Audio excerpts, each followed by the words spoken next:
Octavo, la anulación de retroflexiones. Estoy escribiendo en una mesa.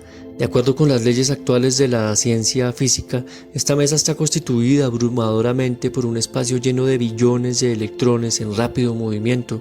Sin embargo, yo me comporto como si la mesa fuera sólida. Científicamente la mesa tiene un significado distinto del práctico. Para mí, en mi campo de ocupación, es un mueble sólido. Existe una discrepancia parecida entre la apariencia y el hecho en el caso del ego. Hubiera podido comenzar este capítulo así: F. Peirce, que se identifica con un impulso a comunicar ciertos hechos. En vez de esta frase complicada, empleó el símbolo yo por saber bien que, si la mayor parte de su personalidad no se hubiera identificado con el impulso a escribir, él no habría producido este libro. En su mayor parte, la identificación es un proceso inconsciente. La identificación consciente se da en conflictos, por ejemplo, entre el ideal y la necesidad orgánica. Cuando la identificación consciente, yo, encuentra resistencia, crea volición, no haré, la mayor parte de las veces bajo la forma de interferencia contra el medio ambiente o la autorregulación orgánica, interferencia retroflexionada. Por eso la volición se origina probablemente en la negación. Cuando un niño cierra sus ojos, cuando le entra jabón, desde el punto de vista lingüístico parece ser una retroflexión, pero no lo es. Simplemente es una reacción, un reflejo, pero no una retroflexión. Los ojos se cierran sin ninguna función consciente del ego. Sin embargo, ese niño podría identificarse no con su organismo, sino con algún ideal romano, como Mucio Exebola, y decidir no cerrar sus ojos a pesar del intenso escozor. Negaciones de este tipo son la base del poder de la voluntad. En este caso, una parte activa de la personalidad del niño interfiere con otra parte. De esa forma se hace pasiva y sufre. Una retroflexión genuina se basa siempre en una excisión de la personalidad como esa, y está compuesta de una parte activa A y una pasiva P. Unas veces A y otras veces P estará en primera fila. Me enfado conmigo mismo, tiene carácter más activo. Me engaño a mí mismo, un carácter más pasivo. En el último ejemplo, el factor esencial no es el engañar, sino el deseo de ser engañado, el no querer ver la verdad. Estas son las principales características de las 4 inhibiciones más importantes. Primero, en la represión se distorsiona o desaparece el material, lo mismo que las funciones del ego. El análisis clásico ha tratado tan extensamente este fenómeno que podemos pasarlo por alto en este libro, con la salvedad de que podemos llamar la atención sobre el gran papel que la retroflexión desempeña en la producción y en el mantenimiento de las represiones. 2. En la introyección, el material permanece esencialmente intacto, pero ha cambiado de campo, del ambiente al interno. La pasividad se hace actividad.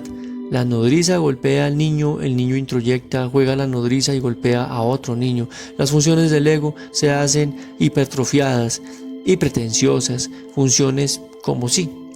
3. En la proyección, el material, que no cambia en absoluto, se desliza del campo interno hacia el ambiental. La actividad se hace pasiva. El niño quiere golpear a la nodriza, el niño proyecta y espera que la nodriza lo golpee a él. Las funciones del ego se hacen hipotrofiadas y alucinatorias. 4. En la retroflexión se pierde relativamente poco material y las funciones del ego permanecen en gran medida intactas, pero un objeto sustituye al ser con el fin de evitar contactos aparentemente peligrosos.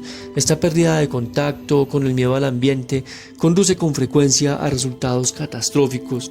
La descarga emocional es inadecuada y si se retroflexiona la agresión, se menoscaba las expresiones y funciones de las partes P sojuzgadas. No obstante, la terapia de las retroflexiones es más sencilla que la terapia de las represiones o proyecciones, ya que solo se requiere un sencillo cambio de dirección y que los conflictos que llevan a retroflexión en parte están en la superficie. Además, el proceso de retroflexión es inteligible, mientras que en el caso de la represión, con frecuencia debemos contentarnos con el simple hecho sin saber exactamente cómo ocurren las represiones. No obstante, en la retroflexión siempre podemos tratar con una parte consciente, ego o A de la personalidad que dirige sus actividades contra otra parte, ser, sobrante o P. Aun cuando el acento esté en P, aun en el caso de que usted pretenda enseñar a sí mismo química, a veces preferiría que le enseñen. En el siguiente ejemplo de flagelantismo, la tendencia a golpearse a uno mismo, se puede percibir la importancia de que el acento esté en A o en P. A un muchacho le gustaba jugar a ser cochero. En sus juegos con sus compañeros llevaba siempre las riendas y gozaba golpeando con el látigo a sus amigos, quien siempre tenían que ser los caballos.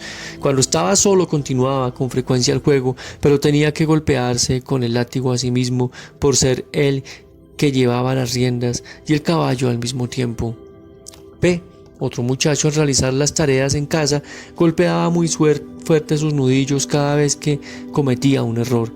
Hacía esto anticipándose a los golpes que iba a recibir del maestro. Reich y otros han interpretado el masoquismo moral como la política del mal menor, del soborno. Se debe explicar gran parte del sufrimiento o autoimpuesto de esta forma. Mira a Dios, me estoy castigando a mí mismo con ayunos y sacrificios, por eso no puede ser tan cruel como para castigarme aún más. Como el organismo es primeramente activo, el último ejemplo demuestra que aún para la retroflexión más pasiva se necesita cierta cantidad de proyección, al menos una parte de la crueldad y el placer del creyente para castigar debe haberse proyectado en Dios. En ciertos ejemplos ha sido proyectada tan por completo que solo queda visible un atisbo de la actividad original. En la autocompasión, por ejemplo, apenas se puede descubrirse la compasión hacia las demás personas. La retroflexión en este caso significa: si nadie tiene piedad de mí, tengo que tenerla yo de mí mismo. El ejemplo del deseo suicida es muy instructivo. También aquí la mezcla de retroflexión y proyección demuestra la preponderancia de la parte P. Una joven ha sido abandonada por su novio y piensa en el suicidio. La intuición es simple. Por lo que respecta a la parte A, su primera reacción es: lo mataré porque me ha abandonado. Si no puede ser mío, no será de nadie. Como es ordinario en estos casos, la agresión no se dirige a masticar y digerir el suceso desagradable, pero entonces su agresión se transforma en sufrimiento. No puedo vivir sin él, la vida es demasiado dolorosa, quiero escapar, morir. El deseo de matar se transforma en deseo de morir. La vida es dolorosa, el destino es cruel. La agresión que en el acto del suicidio se vuelve contra P es proyectada. No ella, sino el destino o el amado es cruel. Además se proyecta su condenación de él en su conciencia. Si lo mato, seré culpable de asesinato. Como ya se ha mencionado, esta anticipación del castigo es la raíz del masoquismo moral. Antes de que me castiguen, lo hago yo misma. Finalmente, el pánico, el peligro de ser muerta, la priva del íntimo vestigio de razón y surge el suicidio como la solución triunfante que en apariencia gratifica todos sus deseos de venganza. Si me mato, sufrirá el resto de su vida, él, y proyecta su propia desgracia. Nunca podrá volver a ser feliz y se arrepentirá de lo que me ha hecho. Detrás de todas las ramificaciones se ratifica el deseo de distribuirlo a él, pero solo en fantasía de ella. ¿Venganza? ¿A qué precio? Comparto con este complicado proceso el conocimiento de una retroflexión no complicada. Es teóricamente simple y suficiente con los fines prácticos, pero si queremos aplicar este conocimiento al tratamiento, nos enfrentaremos con el muro de las resistencias morales. Difícilmente he encontrado a alguien que no sienta que la anulación de la retroflexión iba contra sus principios. De seguro nos enfrentaremos a observaciones tales como: no es justo, o preferiría hacerme esto a mí mismo que en cualquiera otro, me sentiría culpable si hiciera eso. Simplificamos la retroflexión en la imagen de una pelota que rebota de un muro. Debemos darnos cuenta de que sin el muro la pelota no rebotaría, sino que seguiría su vuelo hacia adelante. Cuando un hombre orina demasiado cerca de un árbol, manchará su ropa. Sin el muro de la conciencia, la turbación y los tabúes morales y el miedo a las consecuencias, no existiría la retroflexión. Las actividades estarían en contacto con el mundo y no tendríamos que emprender la tarea de enderezar la flecha doblada. En forma similar a la curación de los insomnios, la curación de las retroflexiones patológicas es esencialmente un procedimiento semántico. En cuanto se comprende con plenitud el significado de la retroflexión, se ha realizado la tarea principal. Los ejercicios solo tienen importancia en cuanto ayudan a tomar conciencia de la estructura de las retroflexiones. A este efecto, proponemos 3 ejercicios. Advierta primero que siempre que se emplea la palabra mí mismo, se puede estar retroflexionando alguna actividad.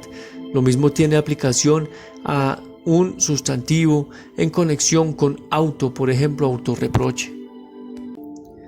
Como segundo paso hay que descubrir si la retroflexión tiene más naturaleza de A que de P, si el autorreproche equivale más a reprochar a alguien o a recibir reproches. Tercero, medite en qué razones puede darse por qué no se debería retroflexionar. Descúbrase y la racionalización que probablemente encubre una resistencia. Desde el punto de vista práctico, las retroflexiones más importantes son odio dirigido contra uno mismo, narcisismo y autocontrol. Naturalmente la autodestrucción es la más peligrosa de todas las retroflexiones. Su hermano menor es la tendencia a reprimir. La represión es opresión retroflexionada. A la capacidad para suprimir las propias emociones y otras expresiones se le llama autocontrol. Por idealización, se separa el autocontrol de su sentido social y con frecuencia llega a constituir una virtud cultivada por sí misma. De esta forma, el autocontrol se transforma en control excesivo. La tendencia a dominar a los demás, en esos casos, se retroflexiona y se aplica frecuentemente con gran brutalidad a las propias necesidades orgánicas. Las personas con excesiva autodisciplina son disciplinarios y fanfarrones inhibidos. Todavía no he visto un caso de desplome nervioso que no se deba a excesivo control y a su agravación por los sermones de amigos para que recobre su equilibrio. La mayoría de las personas entiende por autocontrol la represión de necesidades espontáneas y la compulsión a hacer cosas sin esa importante función del ego, el interés. Por su propio peso, se nos presenta el ejemplo de un automóvil. El automóvil tiene muchos controles. Los frenos son solo uno de ellos y el más tosco. Cuando mejor comprenda el conductor cómo manejar todos los controles, el automóvil funcionará con más eficiencia. Pero si maneja con los frenos siempre metidos, el desgastante, el freno y el motor será enorme. Se entorpeará el automóvil y más pronto o más tarde quedará destruido. Cuanto mejor comprenda el conductor las posibilidades del automóvil, mejor podrá controlarlo y menos lo estropeará. Las personas con excesivo control se comportan exactamente de la misma forma que el conductor ignorante. No conoce otro medio de control más que 2 frenos. Las personas efectuará ante todo la anulación de la retroflexión. La persona autocontrolada tiene siempre tendencias dictatoriales. Al dejarse a sí mismo en paz y dar órdenes a los demás, proporciona a su ser un espacio de respiración y permite que se expresen sus necesidades orgánicas. Debe aprender a entender sus exigencias y a identificarse con ellas, y no solo con las exigencias del miedo ambiente y la conciencia. Tan solo cuando aprenda a equilibrar entre egoísmo y altruismo, entre identificación con sus requerimientos propios y los demás, alcanzará la paz mental. El funcionamiento armonioso del individuo, la sociedad depende de amarás a tu prójimo como a ti mismo, no menos, pero tampoco más. La retroflexión sigue siendo una función del ego, mientras que en las represiones y proyecciones se destruye la función del ego. Como se indicó antes, el ego, al retroflexionar, reemplaza simplemente un objeto exterior con el ser, la mujer que controla su llanto e interfiere en el ajuste biológico de una situación dolorosa. Por lo general manifiesta una tendencia a interferir en los demás y a condenar a los que se dejan ir. Supongamos que una joven, con puntos de vista puritanos sobre la vida, reprime su deleite a bailar. Cada vez que escucha música de baile, sofoca movimientos rítmicos en sus piernas y se coloca en una situación difícil para que se cure. Ante todo, debe darse cuenta de que sus puntos de vista puritanos son principalmente miedo, medio con el cual suprime su propio placer y el de otros. En cuanto se da cuenta del placer que logra interfiriendo con otras personas, se dejará en paz y más bien se enfrentará a las personas que traten de impedirle a ella que baile. Karen Horney, en The Neurotic Personality of Our Time, proporciona un ejemplo muy interesante de retroflexión que arroja luz sobre el complejo de inferioridad. Una hermosa mujer con sentimientos de inferioridad patológicos, al entrar a la sala de baile, ve a su competidora de aspecto común y renuncia a competir con ella pensando: ¿cómo me atrevo yo, patito feo, a venir aquí? Personalmente no considero esto un sentimiento de inferioridad, sino de arrogancia, escondido detrás de la retroflexión. Vemos la situación de su perspectiva apropiada si nos la imaginamos, en vez de hablándose a sí misma, dirigiéndose a la otra chica: ¿cómo te atreves, patito feo, a venir aquí? La chica en cuestión está inclinada a rebajar a los demás, pero retroflexiona el escenario para sí misma. Este último caso es un reproche retroflexionado. Si nuestra beldad atacara a la chica común en lugar de a sí misma, adelantaría mucho en la curación de su neurosis, cambiaría su complejo de inferioridad, su autorreproche por un acercamiento al objeto. Este acercamiento con frecuencia es difícil, ya que está cargado de timidez, turbación y miedo. Por ello, mi consejo es: la anulación de esas retroflexiones turbadoras deberían realizarse al principio solo en la fantasía. Aunque la descarga no puede ser satisfactoria, podemos alcanzar varios fines con este ejercicio. A. Tal vez cambiemos la dirección y proporcionemos a P una ocasión para salir de la superficie. B. Tal vez reconozcamos en muchas señales de peligro simples engaños. Tal vez acrecentemos la cantidad de agresión libre que a su vez se puede aplicar para la asimilación. Esta liberación temporal de agresión es un fenómeno al que el psicoanálisis aplica el nombre de síntoma transitorio. Sus posibilidades de acercamiento y contacto manifestarán una mejoría decisiva. Si usted destruye la retroflexión de su pensamiento, me dije a mí mismo: ¿para qué? Si lo puede decir, debes conocerlo. ¿Qué sentido pues tiene darse un mensaje a sí mismo? Este hablarse a sí mismo se encuentra en cada niño. Más tarde, cuando su habla se hace silenciosa, la llamamos pensamiento. Si usted examina su pensamiento, se dará cuenta de que se da a sí mismo explicaciones, emite lo que experimenta, repite lo que pertenece desde una situación difícil. En su imaginación quiere explicar, emitir, lamentarse con otras personas. Mi consejo es realizar como ejercicio la redirección de todo su pensamiento, primero en su fantasía y después, si es posible, en la realidad, a una persona real. Esta es una forma sencilla, eficiente para realizar un buen contacto. Suponiendo que usted está en compañía y rebusca en su cerebro algo que decir, pensando para sí mismo: tengo que encontrar un tema para iniciar la conversación. Entonces puede sencillamente cambiar la dirección de su oración y ordenar a la compañía: debes encontrar un tópico para iniciar la conversación.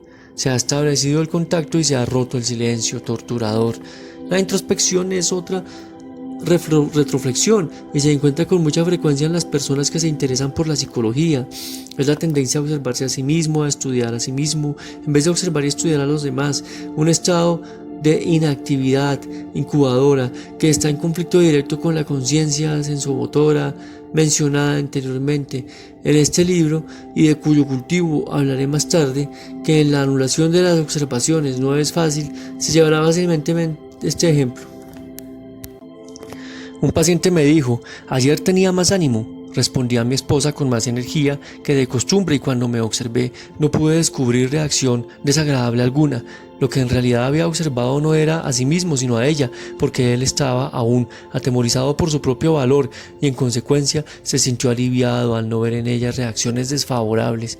La gente reprime sus observaciones del objeto y la transforma en una autoobservación con el deseo de evitar molestias, turbación y miedo, al no querer que los consideren descorteses o inquisitivos. La introspección difiere de la hipocondría, en cuanto que en la introspección el acento está en A, mientras que la hipocondría en P. Así, la tendencia del hipocondríaco a establecer contacto pasivo se revela en su disponibilidad para ver a un doctor. Hace muchos años, Stickel dio cuenta ya de que la masturbación con frecuencia es un sustituto de la homosexualidad, aunque el problema del homosexual es mucho más complicado. Ciertamente está presente una gran cantidad de retroflexión. Una fijación de masturbación significa jugar con el propio pene porque no se dispone de otro o es tabú. El acento puede estar lo mismo en A que en B. En una situación como la última se percibe fácilmente la evitación de contacto, pero en ningún caso absorbe la retroflexión toda la actividad. Nunca estamos tan centrados en nosotros mismos que no realicemos alguna interferencia con los demás, aunque podamos realizar la gran cantidad de autoinferencia, autocorrección, autocontrol o autoeducación. A veces hasta el autorreproche está tan elevadamente velado que difícilmente podemos descubrir otra cosa que un reproche directo. La mujer que se lamenta: ¿por qué me ha tocado a mí un niño tan malo? ¿O por qué llega mi marido siempre tan tarde? No intenta criticarse a sí misma, sino al niño malo o al esposo impuntual. La retroflexión más nociva es la de destrucción y de carácter vengativo. La admisión de que uno se siente ansioso o de venganza está tan en conflicto con los propios ideales que rara vez se encuentra la tendencia franca, sincera a vengarse. Hasta la época de la pubertad parece que se admite más o menos, pero la mayoría de los adultos despliegan su placer en la vengatividad vicariamente, leyendo historias o crímenes, o asistiendo a juicios, dando rienda suelta a su sentido de la justicia, o atribuyendo la ejecución de su venganza a Dios o al destino. Suele admitirse que el espíritu de venganza no es una de las características agradables de la humanidad.